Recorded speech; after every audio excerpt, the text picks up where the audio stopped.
Hello, my name is Michael with Entertain Me TV show reviews. This is the review for Wheat Country, Season 1, Episode 2, Smugglers Blues. If you'd like to follow along on this, make sure to subscribe to the channel and to stay updated. Also, if you have any suggestions for future reviews, then please leave a comment in this video or on my channel.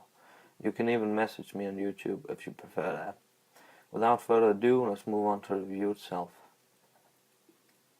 Deep in the heart of the California mountains, marijuana growing season is underway.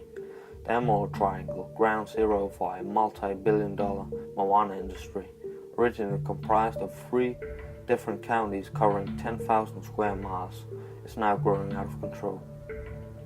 It's a decades-old battle between cops, dealers, and growers. They stand to make millions or be locked up for years. Sergeant Mike Gilly briefs Sheriff E. Loopy on the upcoming raid of a suspected illegal marijuana growing farm in the Emerald Triangle. The farmers could possibly be armed. On the road, Matt Shotwell is some 200 miles from Vallejo, going towards the Emerald Triangle. He's meeting with cannabis expert by the name of B. Smith and his lawyer.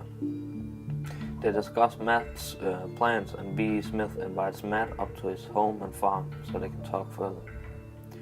Nate Morris is back at his farm after being in San Francisco, where he met a mother who's been treating her son's epilepsy with cannabis.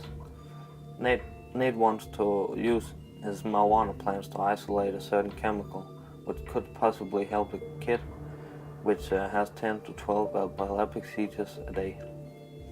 Lieutenant Matt Thompson and his team gets ready to move on in on the illegal marijuana farm, which was spotted from the air. They have to be careful moving through the forest, as the farmers usually leave booby traps near the farm area. They carefully move through the forest, and in between the trees they spot a small tent, and they slowly move in on it. But the tent is abandoned. There's neither growers nor plants. At Grace Farms, Mike Booten and his wife Tony are tending their plants when their dog starts barking. Mark walks up to the road in front of their farm, where a car's driving past very slowly. There could be a cop or a ripper, who's someone who steals plants. The car passes by 3 more times, and Mike is very suspicious about it.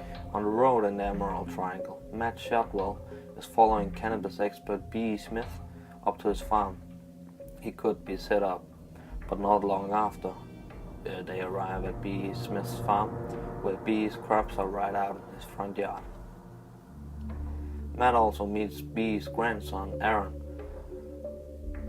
Sergeant Mike Gilly, along with another deputy from the county sheriff's office, approaches another illegal grower on 4-wheelers. As they spot a water line, they start going in on foot. They see movement further ahead of them, but as they get into the camp, the farmers are long gone, as they probably heard them coming.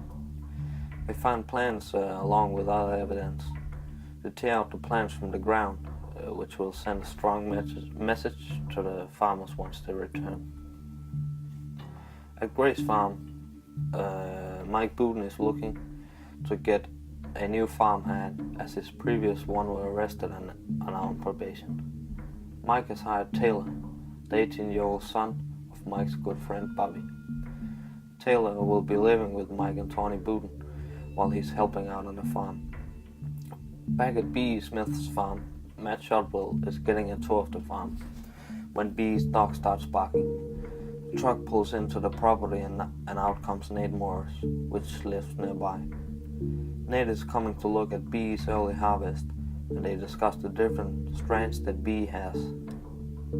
Back at Grace Farm, Mike Booten is worried about the possibility of him being robbed, and he instructs farmhand Taylor on how he should do if that ever were to become a reality.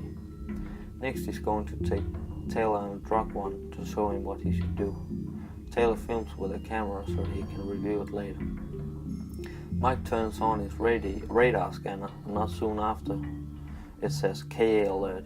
KA refers to the band frequency of police radar guns. Signs are heard behind the truck. Mike and Taylor gets pulled over, but only only because Mike was going a little too fast around the corner. At B. Smith's farm, Matt Shotwell fills B and Nate in on his plans to get back into the wheat business.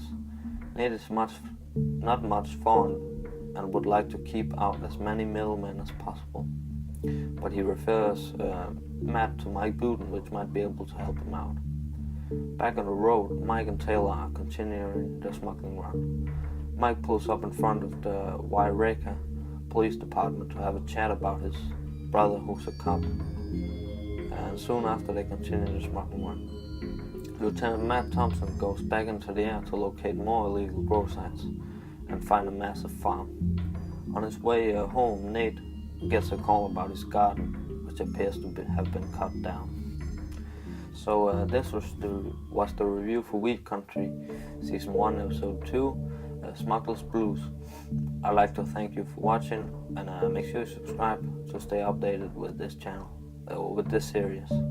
Also, if you have suggestions for future reviews, feel free to leave a comment below on my channel or just message me here on YouTube. Thanks once again for watching. Take care until the next episode.